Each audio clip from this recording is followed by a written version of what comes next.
Today, we are joined by Dr. Catherine Hayes and Dr. Hawazin Elani from the Harvard Dental School of Medicine. Thank you for joining us tonight, ladies. The virtual floor is yours.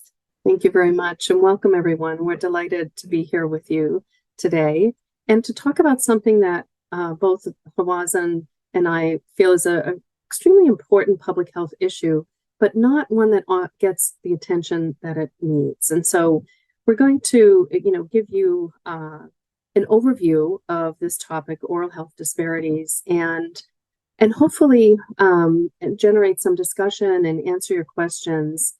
Really, the goal of our work is to bring equity to all and make sure that everyone has access to high quality and equitable oral health care services. So I'd like to begin just with a little bit of history. There was a Surgeon General's report, the first and only Surgeon General's report on oral health that was published in the year 2000. And so this, there were several findings, and I'm just going to highlight a few.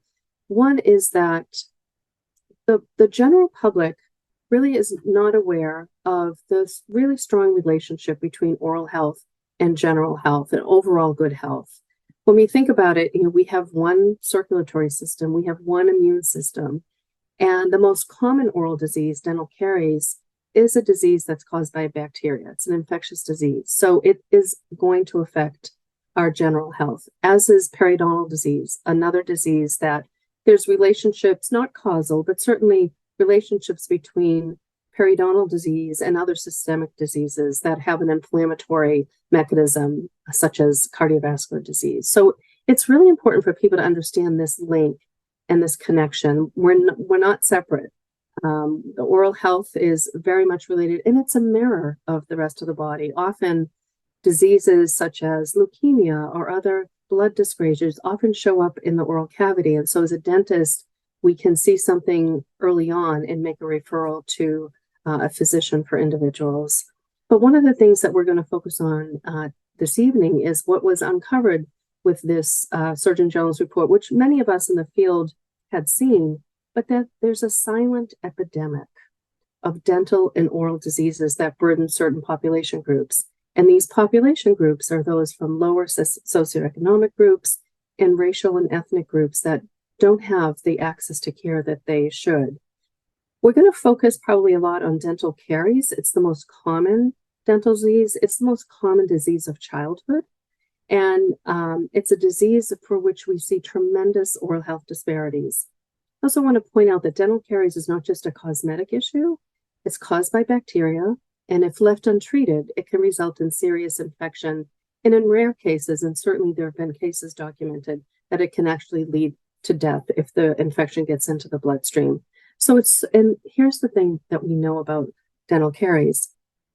Unlike most other diseases, we can completely prevent it. It doesn't have a genetic component. It is about keeping the bacteria from the teeth and reducing the amount of carbohydrates that we eat, because what happens as soon as we brush our teeth, the bacteria start to repopulate. We all know that we have bacteria throughout our body, good bacteria that we need. But we also have bacteria that can be pathogenic, that can cause disease. So as soon as we finish cleaning our teeth, that bacterial film starts to develop again. And the longer that film stays on our teeth, the more pathogenic bacteria can grow on our teeth. So that's why people say brush twice a day, floss twice a day. Actually, 3 times is better, but twice is good enough. But the other piece of it that you may not know is that what those bacteria do is that they feed on the carbohydrates in our diet. Now, it's not just candies and cookies. Those obviously cause a problem, but it's even things like goldfish that a lot of parents feed their kids. Anything that's a fermentable carbohydrate, those bacteria chew it up and they make an acid. The acid sits on the teeth and it causes cavities. So if we keep our teeth clean and we limit those carbohydrates, we can limit our oral, cavities that form. But a lot of people don't know that, and so they need to be educated about it by their healthcare provider. So as a result of this Surgeon General's report, there was this call to action. So the Surgeon General said, look, we have to do something about this. These disparities are tremendous and they need to be addressed. And so there was actually a great amount of work that came from this. There were oral health disparities research centers that were funded across the country. I believe there were about 7 of them initially.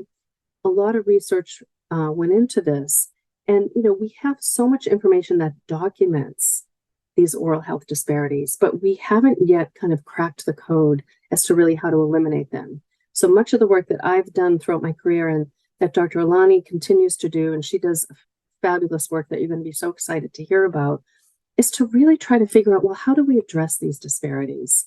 Now, I can give you an example. I used to be the director for the Medicaid dental program in Massachusetts called Mass Health. And one of the things we looked at is, why are we focus on children. Why are some of these children not getting to the dentist? Now, a lot of children in Massachusetts who have Medicaid as their primary insurance do see a dentist, which is wonderful, but there's still a group that do not. And we also knew from our data that these children had at least 2 general dentists within 5 miles of their home who accepted Mass Health insurance, but these children were still not getting into care. And I'll talk more about why that is. It's very complicated. There's social determinants of health, which are very, very prominent in oral health, especially oral health for children and elders. So now fast forward, in 2021, there was a report called Oral Health in America. It actually was going to be the second Surgeon General's report on oral health to be published in 2020. But we all know what happened in 2020. And in the midst of a pandemic, publishing an oral health report just wasn't really the right thing to do. The timing was not appropriate. We were focused on really serious life-threatening disease. But this report came out in 2021, and it was published as a report called Oral Health in America. And I have the reference here. So it was published by the National Institutes of Health. And they actually wrote a wonderful article in the New England Journal of Medicine, which nicely summarized this report. But again, what we see in this report is that we have these disparities and that people experience oral health differently based on their age. The youngest children, and I'll show in a moment why that is, and also elders, because oral health coverage is not part of Medicare. So many seniors who are retired, live on a fixed income, have Medicare as their primary insurance. They do not have oral health coverage. And so unfortunately, we see really on both ends of the age spectrum, people that don't have adequate coverage for oral health, and therefore often their oral health suffers. Socioeconomic factors are also a determinant. We know that oral health is extremely important to overall health and the well-being of everyone, yet we see that it's not equitably available across the country. That's still in existence today. There's still tremendous oral health disparities.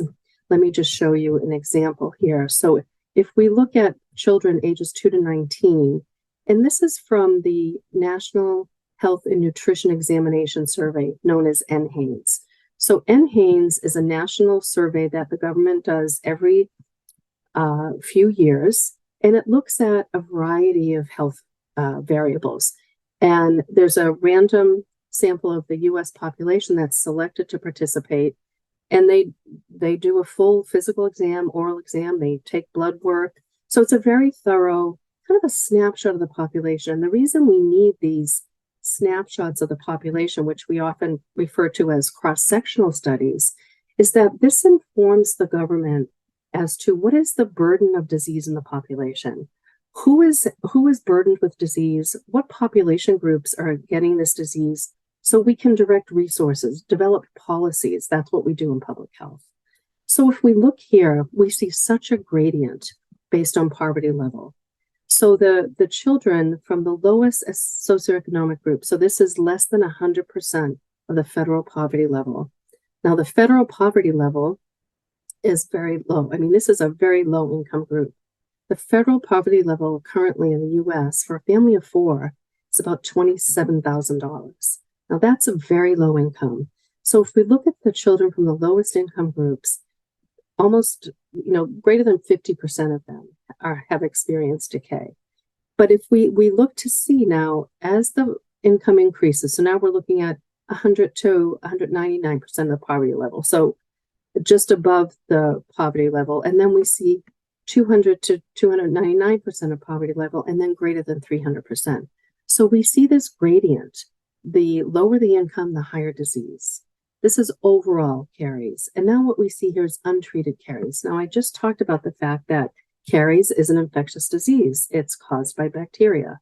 So if it's not treated, this actually puts the child at great risk. Now, they could develop certainly pain, infection. They can develop abscesses, which are result in facial swellings that need immediate treatment. Sometimes these children have to go to the operating room to take care of their decay. And in fact, it's a real problem in this country that we have so many children between the ages of 2 and 6 that are treated in the operating room for severe dental caries. When I just said we know how to prevent it. So we know how to prevent it, but why? Why are we seeing these kids getting so much decay? I'll talk about that in a moment. Now here, if we just looked at economic level, let's look at race, ethnicity. So here, the red bar are the non-Hispanic white children. Again, these are ages 2 to 19 across the US. And the lighter gray bar here, we see the non-Hispanic Black children. The darker gray bar is non-Hispanic Asian children, and then the blue bar is the Hispanic children. Historically, over the course of many years of national data, we see that children who are Hispanic have the highest rates of decay. And a lot of that is really because of access issues. They don't have adequate access. I'm going to sometimes jump in and look at the Q&A. So right now I see, will there ever be universal health care that includes dentistry? And will there be a convergence of private medical and dental insurance so it's under one umbrella policy to promote better and equal coverage of medical and dental benefits? Well, that is music to my ears, and I'm sure to Dr. Elani's ears as well. Here's a challenge, and I'm going to talk a little bit about this in a moment, but our systems are siloed. The medical and the dental systems are siloed in so many ways. As you're pointing out, the individual asked the question in terms of health coverage. They're siloed in terms of the electronic health records. So medical and dental electronic health records don't talk to each other. And that creates this challenge for implementing more integration.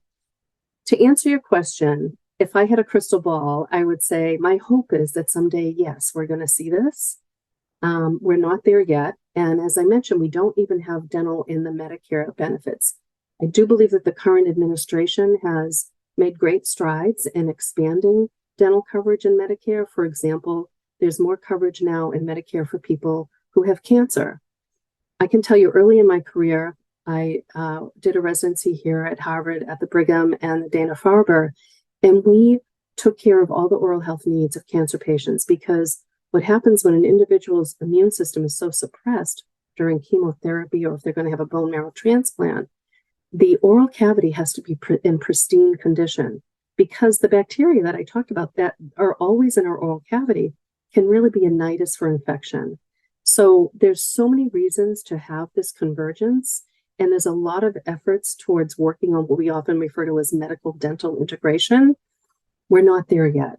There are efforts, but we see these disparities both economically and racially. We have children living with untreated dental decay.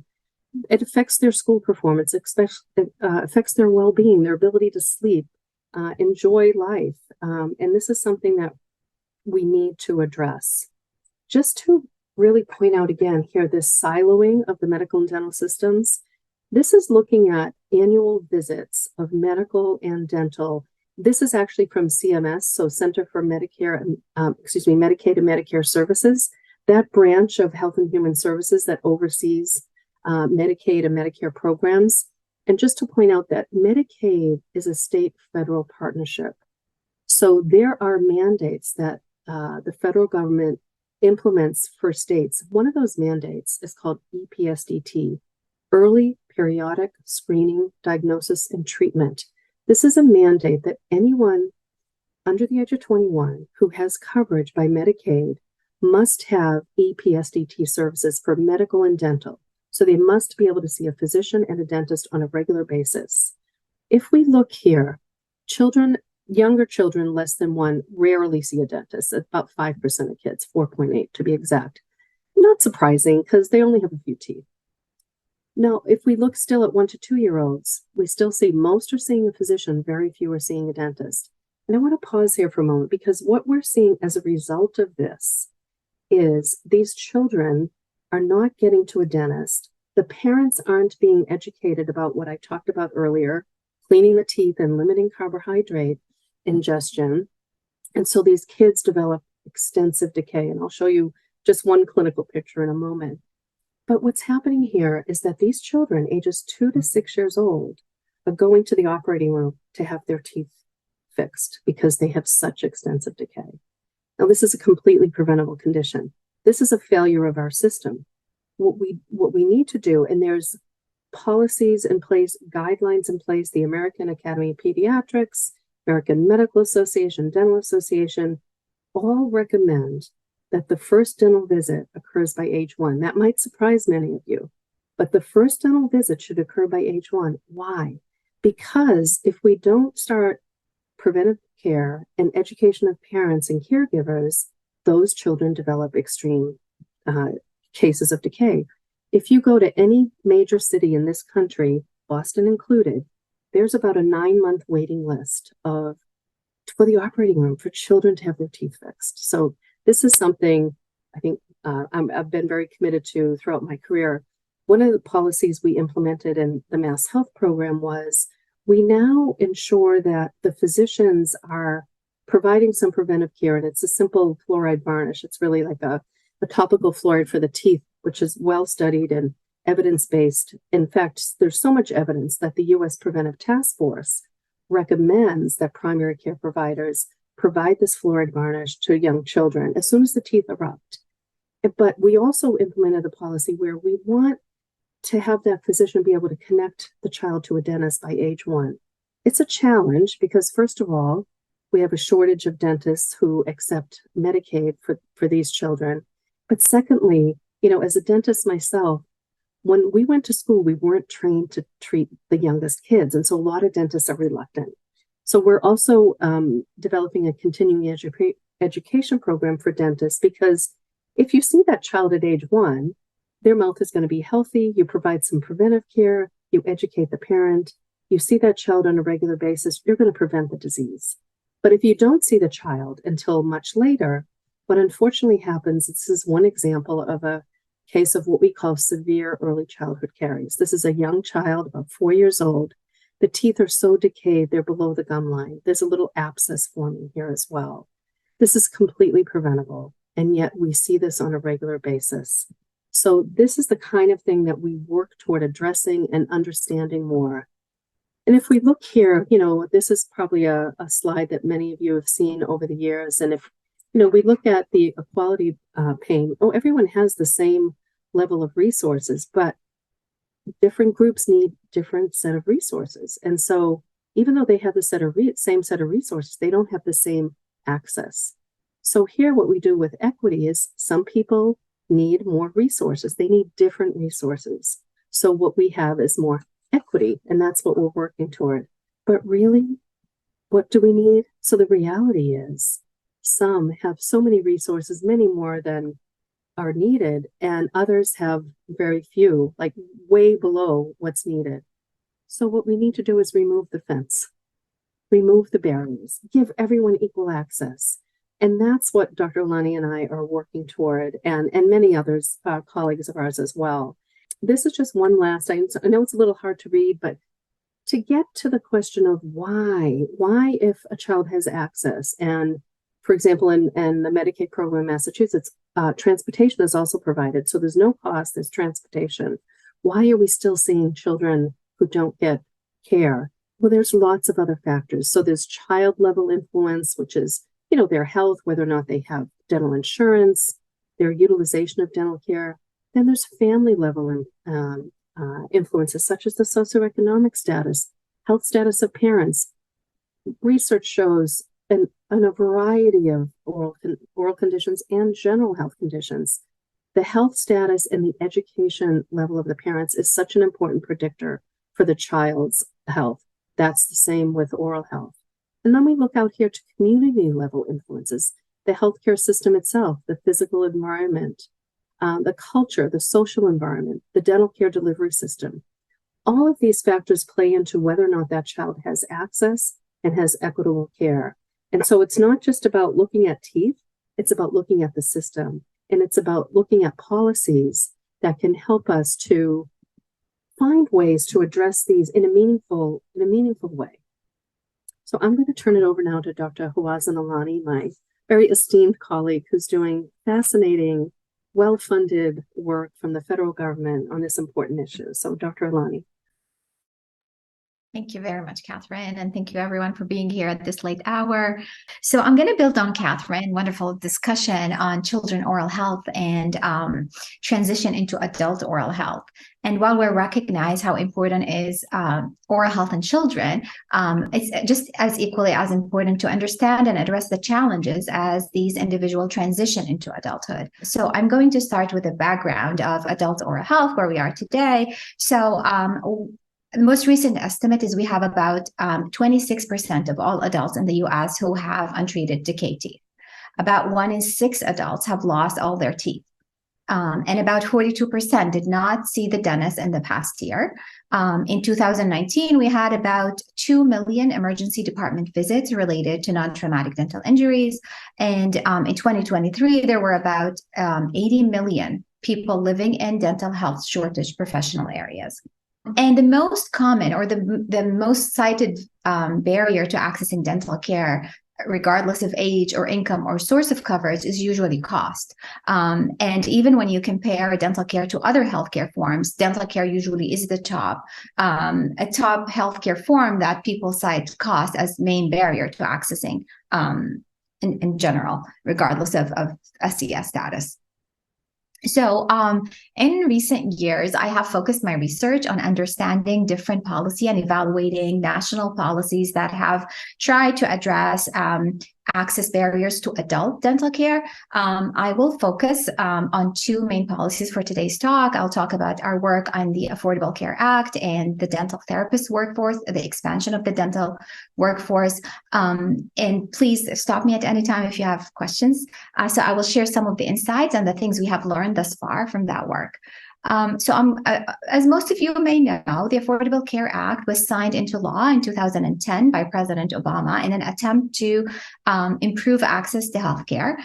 It's one of the largest insurance expansions since the enactment of the Medicaid and Medicare.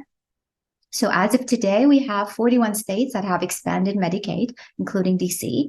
However, dental benefits in Medicaid for adults is an optional state benefit, which means it can vary by state. It also can vary by year, and there is no minimum standard. So it can range from no coverage at all to very extensive coverage, so all kind of treatment.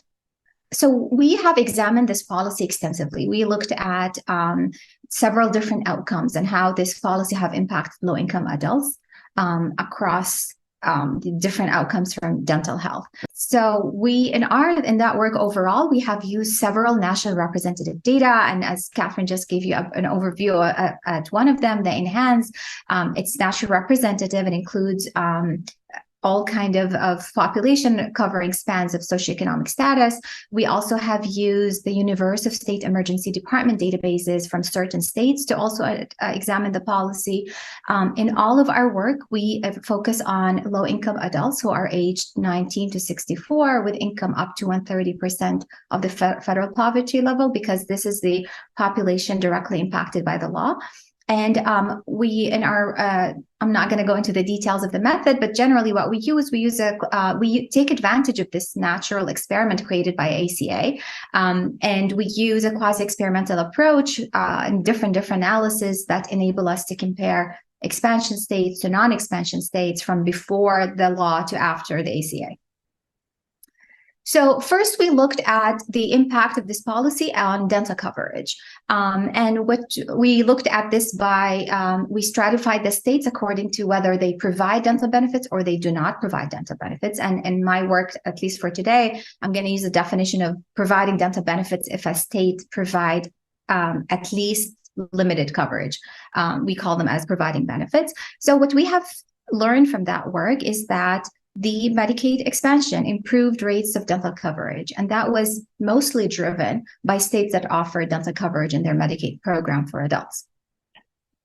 Then we also examined how did the association of the Medicaid expansion with dental coverage hold up during the COVID-19 pandemic. And again, what we see is that states that have expanded Medicaid was able to have lower rates of dental insurance during the pandemic, indicating that coverage was important. This policy did hold up during a public health crisis. And then we looked at changes in emergency department visits and whether giving people coverage had deterred people away from the emergency department for non-traumatic dental injuries. So what we learned from that work is that the Medicaid expansion, it seems like, enabled people to have more dental care. However, if you live in a state without dental benefits, most of these visits were at the emergency department visits. At the hospitals instead of dental clinics. So the only place where we saw reduction in the emergency department visits were in states that offered dental benefit and expanded Medicaid. So we learned that the combination of coverage and expansion is what reduced ED visits. And then we also looked, because coverage or giving people coverage doesn't always translate into access. So we wanted to know whether that impacted clinical dental indicators. So we went ahead and used different outcomes from dental, the enhanced in this analysis. And what we've seen is that there was reduction in the dental disease in states that provide adult dental benefits. So there was reduction in caries, oral health behaviors, even like flossing. However, in states that did not include dental coverage, we have seen increase in the loss of number of teeth. So people are not able to save these teeth, and likely because they end up in emergency department with infections, and extraction would be the most affordable option for people without coverage. So that was very enlightening to learn.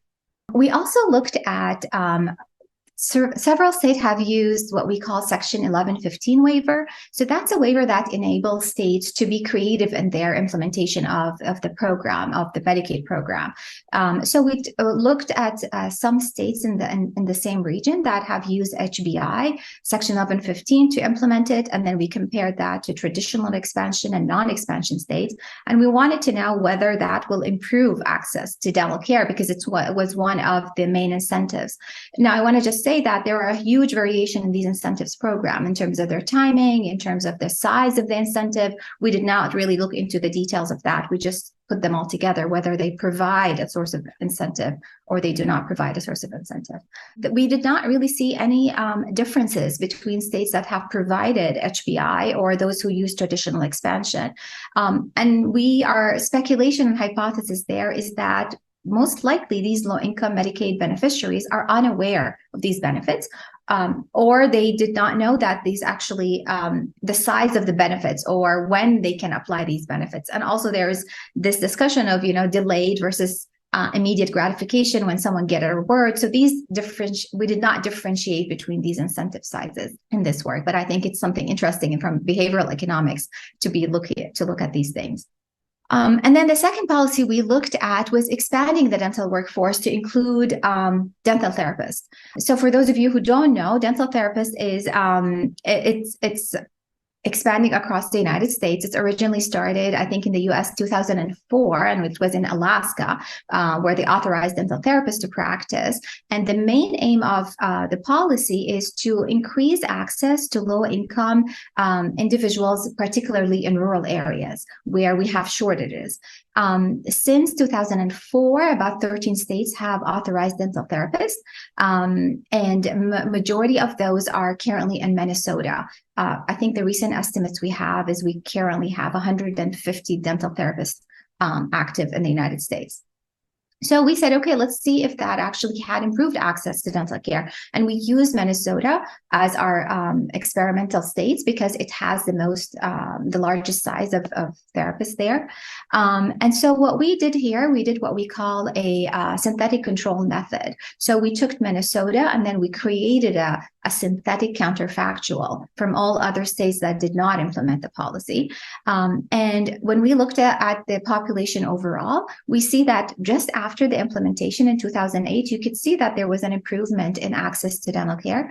And then that just went away. But then when we looked at this across different populations, we're actually the policy was focused on like low income or Medicaid sample, you could see that these gap is even larger, which is very encouraging, saying that there is actually improvement in access with the implementation of this policy. Now, one would say there's only 100. How did that happen? So it's maybe not direct impact of the policy, but it also could be dentists are now, wanting to like protect the field, and like they start seeing people who are low income or accept more Medicaid. But these are all hypotheses. We don't really have data to address these questions. So that's what we have learned there. So that's in general, quickly, a wrap up of the work that we've done. And we think that hopefully this will inform future policies that aiming at addressing health disparities. And quickly, before I wrap, I just want to say thank you to the funders and my wonderful collaborators and mentors who helped me achieve this work. Thank you, Dr. Elani. That's great. So we have time for questions and we can continue the discussion, but we'd love to pause for a moment and see if there are questions from any of you in attendance that we can answer. What are the potential impacts of universal health care on the dental profession, such as number of practitioners, their distribution, and job satisfaction? It's a great question. So currently, just to kind of set the stage, we have about 205,000 dentists in the country. Just to give you a little comparison, we have about 350,000 nurse practitioners. So if you think about the population as a whole and the number of dentists, we don't have enough dentists. I can tell you that things such as universal health care, although people such as Dr. Elani and myself, who are very supportive of these policy changes, there is resistance in the profession. For example, probably about a year and a half ago or so, there was a movement to try to bring dental coverage into the Medicare program, which, as you know, is still non-existent. And there was a lot of pushback from organized dentistry about that. So I think one of the things we need to do is to really work with our clinician partners to bring them to the table and help them to understand how this universal healthcare or changes in our healthcare delivery system can be beneficial both to the profession and the public. I do believe that we have a problem, which is probably true with many professions, in terms of the distribution. Even in Massachusetts, which we wouldn't really consider a rural state, but if you look in Western Mass, Berkshire County, for example, there are the fewest number of dentists in Berkshire County. When I was working with Medicaid, we were really trying to increase provider enrollment. And so we actually gave an extra payment to what we considered rural communities in Massachusetts. And we used a formula that HRSA used, that's the Health Resources and Service Administration of HHS, along with what Mass Department of Public Health used to designate rural communities. And those providers actually got an increased fee for being a Medicaid provider.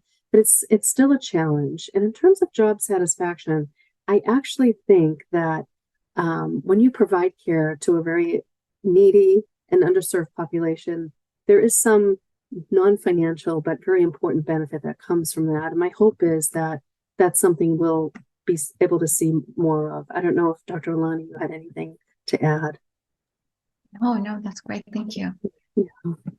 So the question, what lessons can be learned from other countries that have included oral health care in their healthcare systems? Another great question.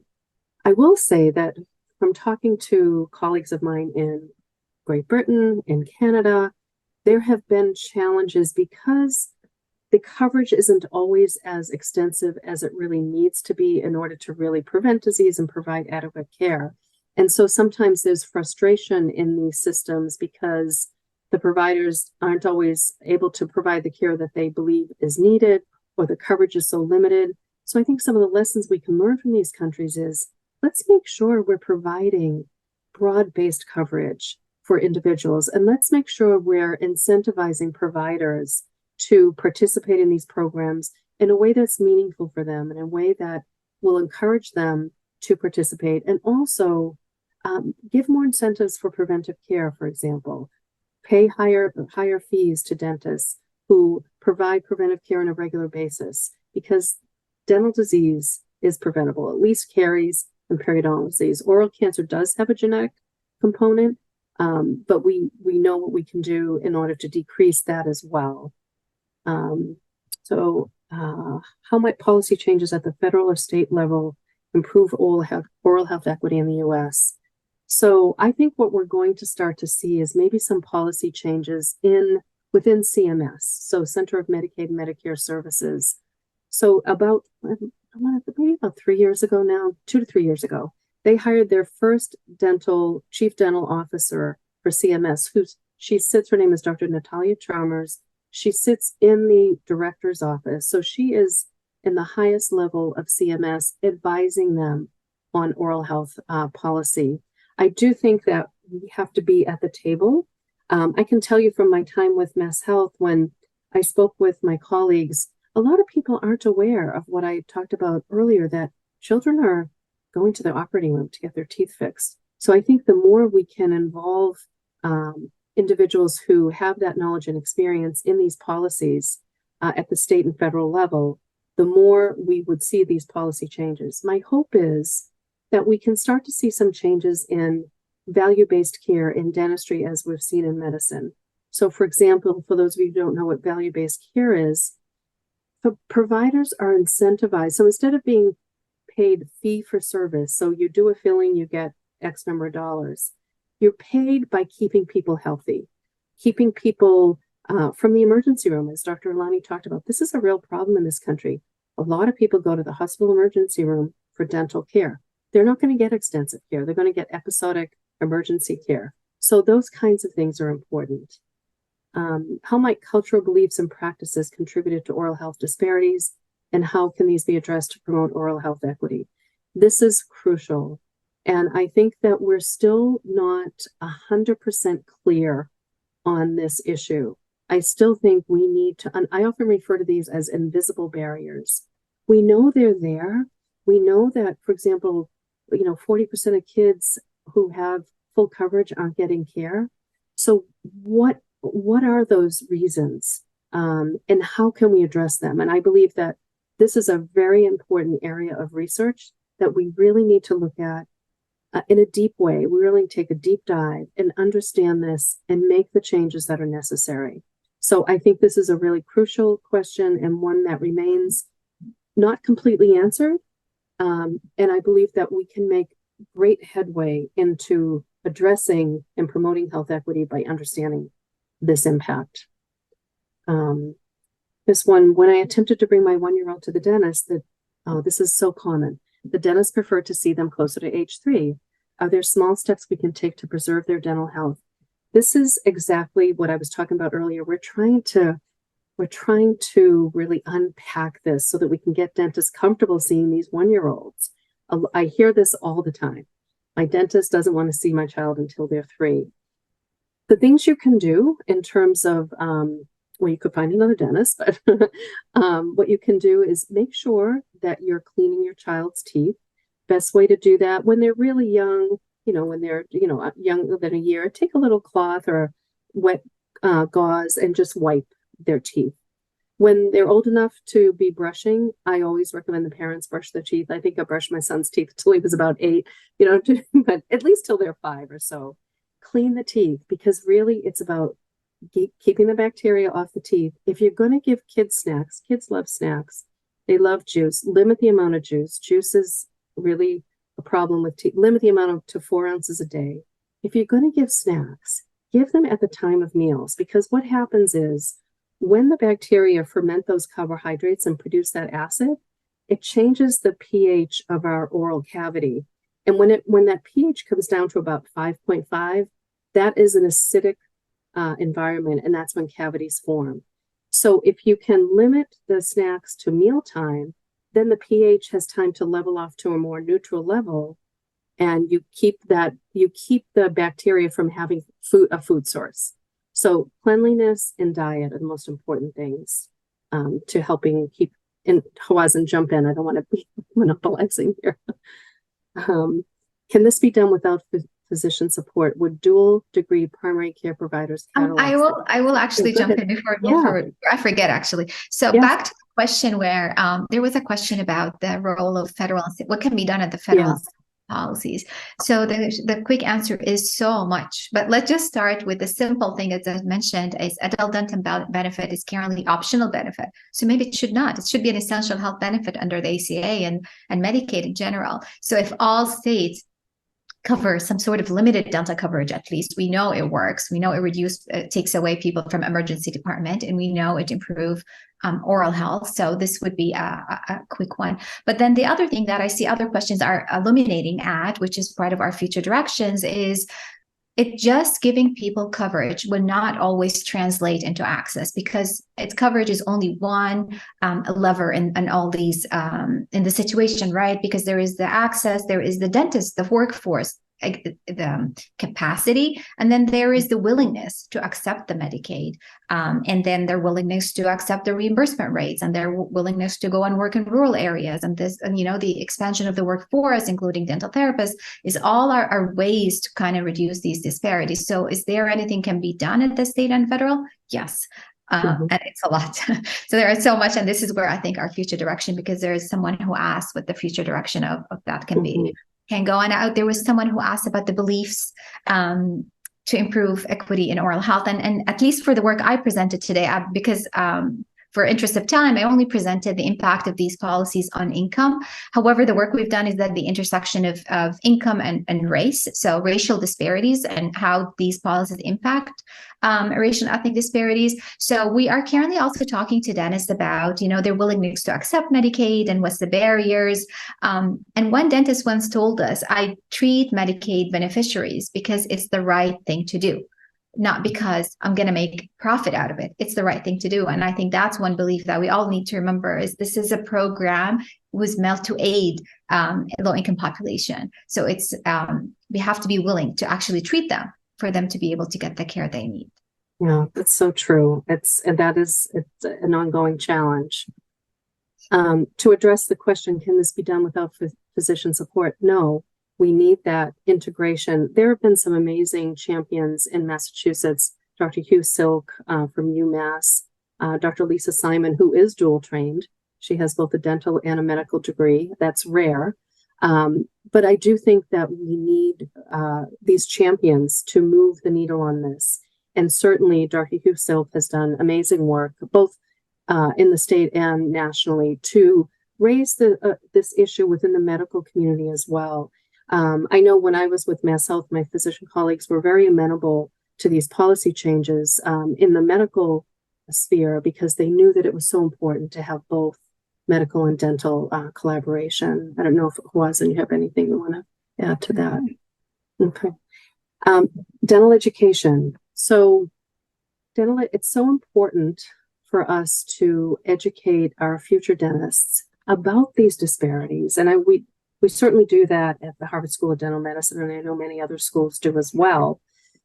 The challenge we come up against often is that individuals are worried about all the debt that they incur from going to dental schools, and they're so worried about being able to pay that debt off. And what happens invariably is that many dentists go into more kind of areas where they know they're going to have very successful practices, and it's challenging for them to set up in a community that's rural, for example, or the inner city, or whatever it might be.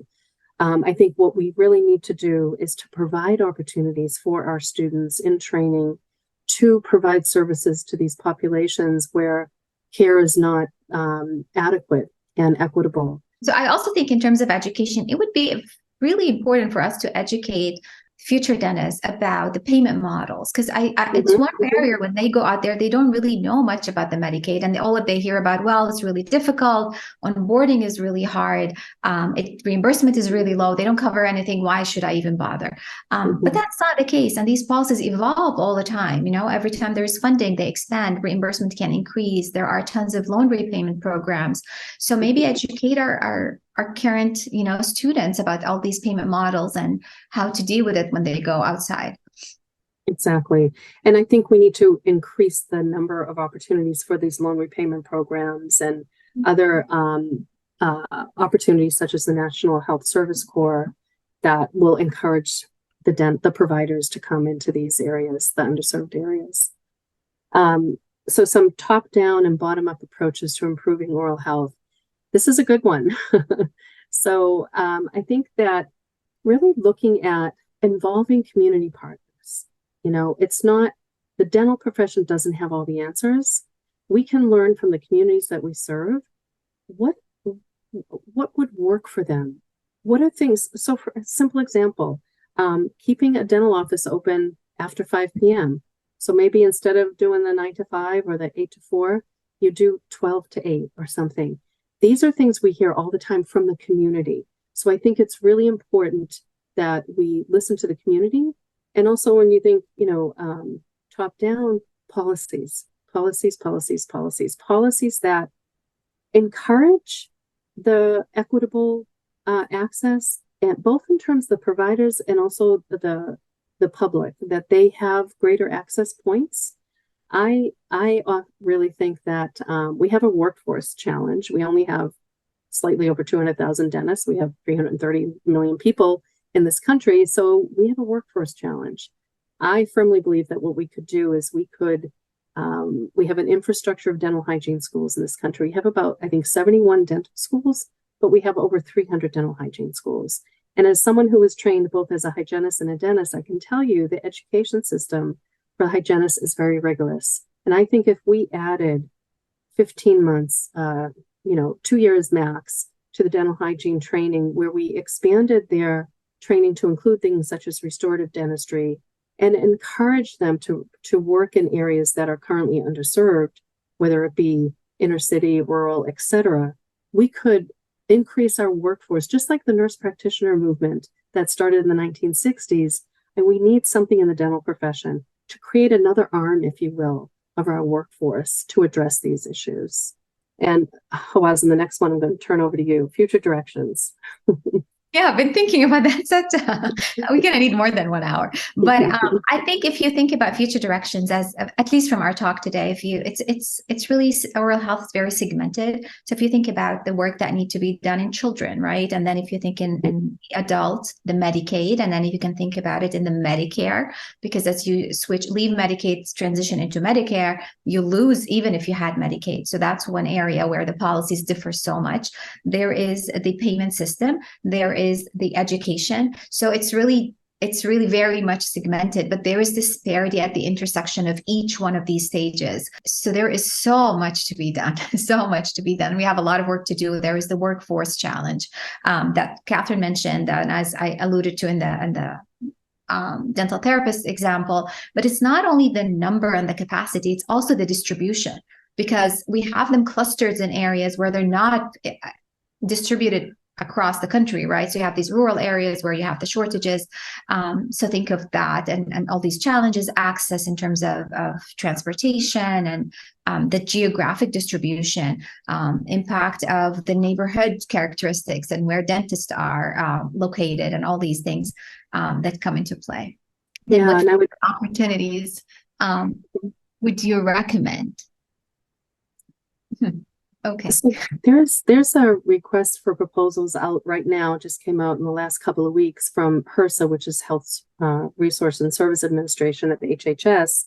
And it really is calling for a partnership with community health centers and in the primary care settings in the community health centers, and incorporating oral health. And this particular RFP is for maternal and child health. So really looking at pregnant women, young children, again, trying to bring oral health into this discussion. I can tell you that I worked on just a survey with a medical student at UMass, looking at all OBGYN providers in Massachusetts, including doulas and midwives, and asking, what are you currently doing with oral health in your practice? And not surprisingly, there wasn't a lot that's being done.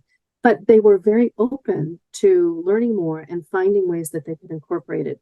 So I think we really need to partner across the dental and medical fields, but we really have to include the community. And community health workers are very underutilized in the dental sphere. And community health workers, they come from the community. They know the community. They're trusted members of the community. We should be incorporating them more into our workforce. And I think that goes to dental therapists that Dean Donoff is asking about. And Hawazin, I don't know if you want to talk a little bit about your work that you alluded Yeah, to. I was going to just say something about the funding before we move forward. Mhm. I would say in terms, I'm assuming the question is coming from a junior faculty or a graduate student. But so in terms of actual, where can you go to get health disparity funding? In general, it's funding non-clinical work, unfortunately, is not that easy. It's not on the top of the agenda most of the time. And when it comes in oral health, it's even more challenging.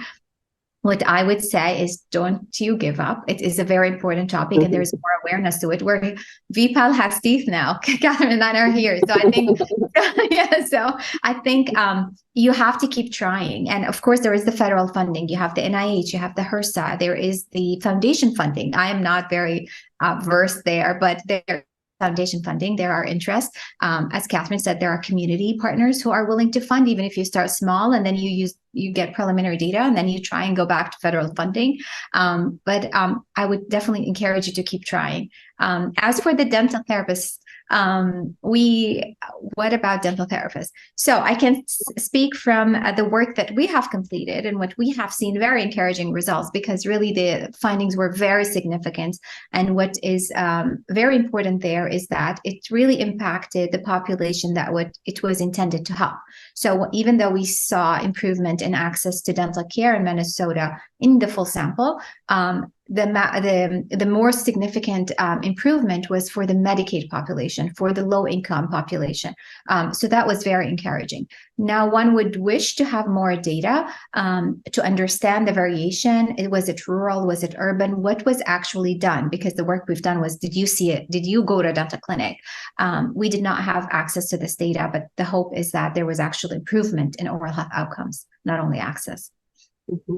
Well, it's really been lovely to have this opportunity to share what we know is a really important public health topic. And we're so fortunate to have Dr. Elani at Harvard doing her really important work. And I think work that's going to really bring us to that next level of understanding how we can address oral health disparities, not just document them, but do something about them and begin to move that needle and bring more equity into the dental care delivery system. And that really is the underlying goal of all the work that we're doing. Thank you. Thank you for having us. Yes, thank you very much. Thank you again, Dr. Catherine Hayes and Dr. Hawazin Elani. And thank you all for joining us tonight. We hope you'll join us for more signature events soon. Information on upcoming events, as well as recordings of past ones, can be found at vpal.harvard.edu/vpal events. Thank you and have a good night.